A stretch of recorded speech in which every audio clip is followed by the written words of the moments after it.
Welcome back. So we've got a bit of an update from this week. Had a few different little projects on. So let's jump in. Let's pick these. So why have we got these guys out? I've remagnetised the bases on the Bliss Bob archers. So what I've done is I've got some milliput. And I've just stuck that down. Put a magnet in, and then what I did was, let's push these back. I put it onto my table and then just pushed it down, squeezed it above roughly where the milliput was, moved it from side to side, and it levels it out. So if we can get this on the camera, as you can see, it's pretty fairly flush.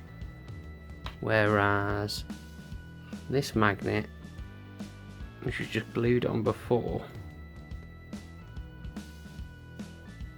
you can see the back lip of the base, so you can see that's not done. So I did that because the figurecasts I made aren't perfectly level, like it's not a big thick sheet of steel. So if there's a bit of a bulge, the magnet doesn't really have, or more of it's like curve that way. The magnet doesn't have enough distance to really stick, so they move about far too much. Now, I suppose a way of dealing with that would have been put another magnet, and to be fair, it's probably best doing this anyway, put a magnet at the front and the back of the miniature. But I use one magnet. That works, so I'm going to do it on at least my slick blades. They seem to be the issue. Might do it on the rest of my cav, but that's a fair bit of work. That's the first little project of this week. The next one has been building paintbrinkers. Nothing special, just building some miniatures.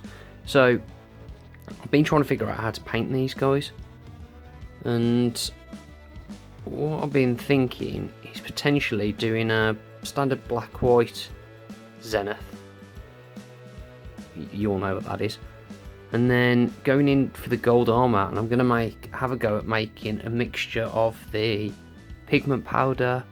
I've got some burnt umber ink. I think that's the colour I might go burnt sienna, depending on which one I want. I want an orangey-ish brown, so burnt sienna probably. Burnt sienna, gold pigment. I'm going to put some flow improver, just a few drops of flow improver in there.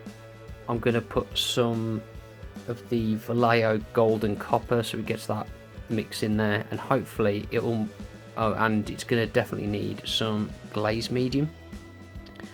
Marco Frigioni did a video a little while ago on painting, not the Orphicon, what are they called, Curse City skeletons, and he used a very similar method with silver and some sort of dark green for the armour, and he did the same thing. He put the glaze medium in there, mixed it together, and the glaze medium's to keep the metal pigment suspended in the thing, and it gives like a metallic colour to it. So I'm hoping that if I did that with the gold pigments, it will really show through, and then I can just go back and hand brush highlights as and where needed. I hope that would work.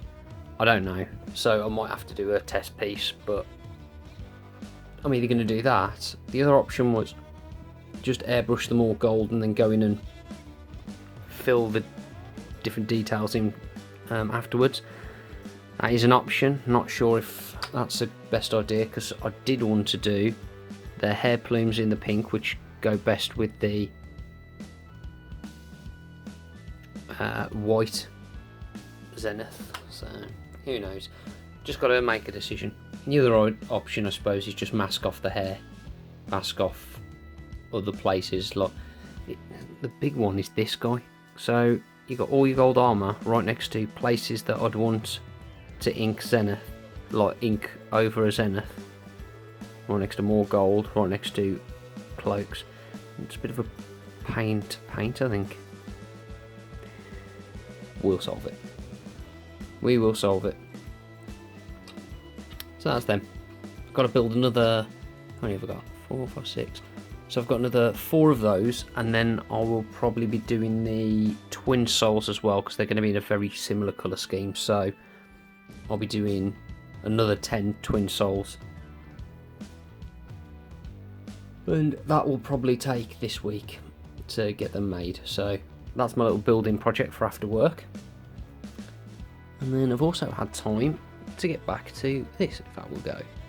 So, where I left off with last time with the keeper, I'd put all the freehand on, I glazed over it and all that. So I'd put this in and I put some paint grind here.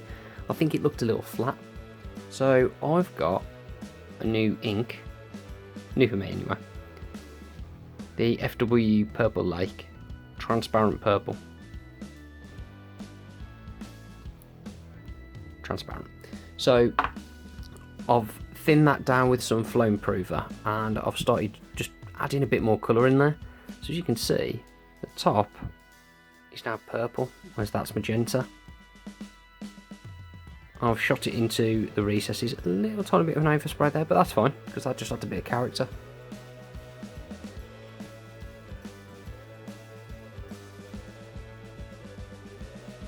Wants a swirly freehand. So I've done that. I've done the same on the keeper. So that comes off. So what I did was I masked the bottom of here all in between the corset, the open front corset, around the corset and everything, because around here, this, and let's see if we can get in. Around here and here was white, so I didn't like that, and I could have gone in with the turquoise, but since I had this in the airbrush because I was already spraying up here, I thought no, I'm gonna add a bit of colour there and there. So now, because I've added a bit of depth onto the sides there and there, and I've shot a bit of colour under the cup here, it's a bit more interesting. I've also done the same on the fan braces, the arm bits underneath, as you can see there. So it's just a bit more visual interest. I haven't just stopped there though. I've also got some Payne's Grey. I started airbrushing the sides of here. What I noticed is I need to go back and do some airbrushing of purple along there, because that's not okay. I seem to have missed that on the first pass, so I'm just going to load up some paint in the airbrush at some point tomorrow probably and do there. The other side. The other side could do with it as well, but either way, that's that done. So I need to do that. Next stage is, we'll go to the next stage in a bit,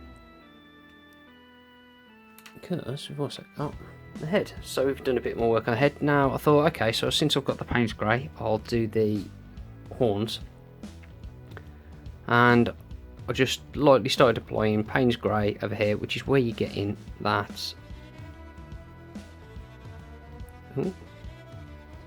blue effect around here.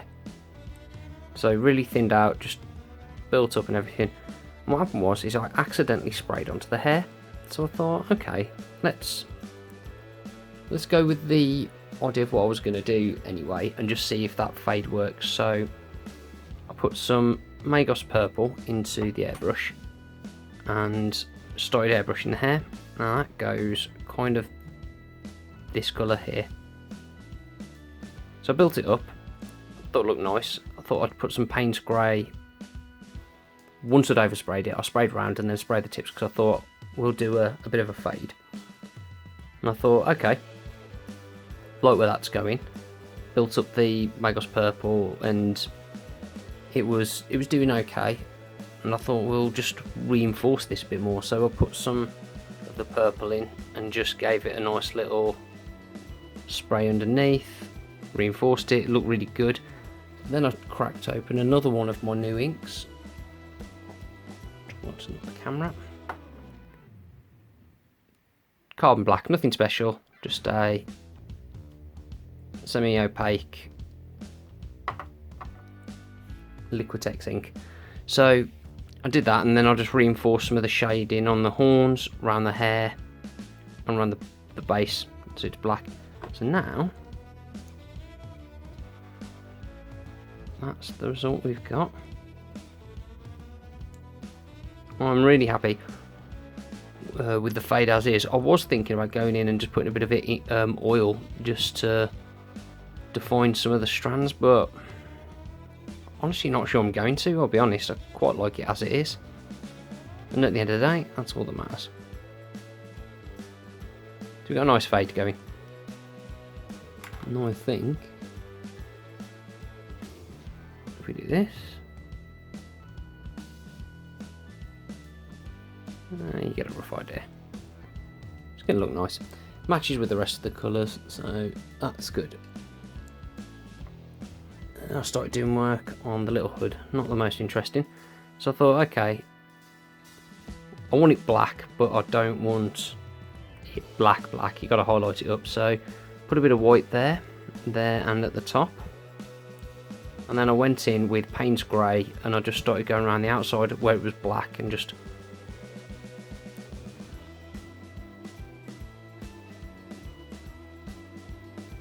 moving slowly towards where I highlighted, which is why it's fairly white there. You'll see it more on the reverse. Now, the same on this side. I'll put white in the centre, working from the bottom up, and white at the tips, but I decided to use the purple as well. So I've gone in with the Payne's Grey, which is why from this angle it's probably best. You'll see that it fades. So that's the effect I wanted there. And then the purple is because on one of the artsy photos that they took of the model, there's obviously some purple light shining at kind of that angle, and behind the head it's caught on the black of the shroud there, so it looks really nice. And I thought, alright, we'll try and replicate that.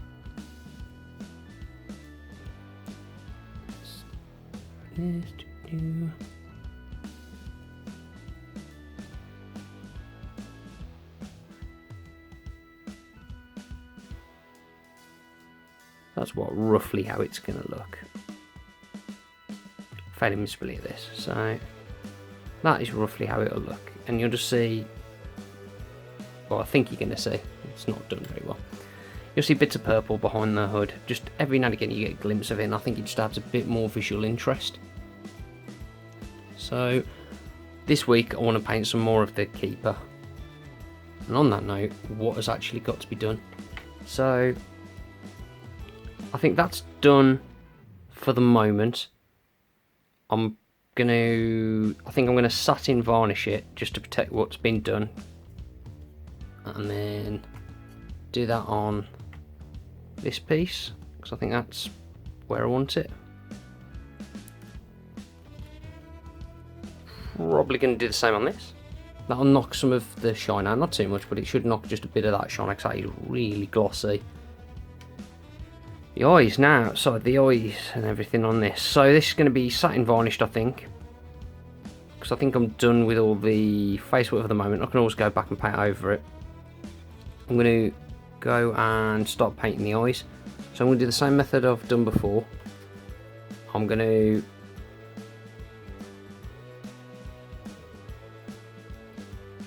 go with an airbrush. I'm going to go in with oil paints.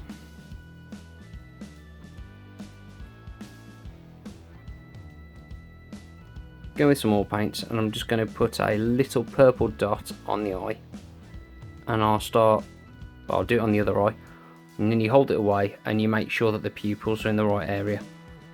Now I've been told on a human face you kind of want to make sure that the corner of the mouth lines up with the pupil. Now if I were to put it there and there, it'd look cross-eyed, so I'm going to do, say, halfway between the corner of the mouth and the lip there. I'll do the same there. And that should look like it's looking straight forward. But either way, with the oils, the bonus is, I've done this before, so you just pick where the pupil's going to go and you paint it in the colour of the iris. 2 little dots, hold it, and I mean really hold it away. Make sure it's not looking cross-eyed or it's looking straight-eyed or anything. It needs to be looking straight forward. Once you've got that, you then just go from your little dot and you extend your circle to the size of your iris. Go back in with a darker colour, so I'll be doing black, and you just put a dab and you just extend that to the size of the pupil. Job's a good one. I've done it before, and the bonus of working with oils after I've varnished is going to be that if it doesn't work, I can just dip it in mineral spirits and just whoosh, you've got a blank canvas. And I think I did my Shellax's eyes. I think I did one eye something ridiculous like 7 times, and it just wasn't right, so I just mineral spirit it off. Start again. Job's a good one. Now, I'm going to try doing a bit more than I did on Shellax's, so what I'm thinking is I'm going to go in with just a tiny amount of magenta oil paint. And I think I'm just going to, after it's all dry, I think I'm just going to go and drop a bit of magenta into the recesses. Because when you look at people's eyes, you notice there's just a thin membrane of pink. And I think because this model's fairly big compared to, say, these, and even these are pretty chunky from what used to be infantry models, the size of the eye is significantly bigger, so you'll notice just a bit more.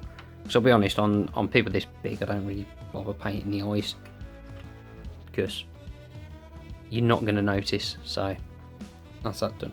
So on to this. Next stage will be neatening up, so purple at the back of the claws, definitely a must. Need to be doing that. Not happy with how that is at the moment, so there's that. And to complete the pre-ink stage, I think oil stage even.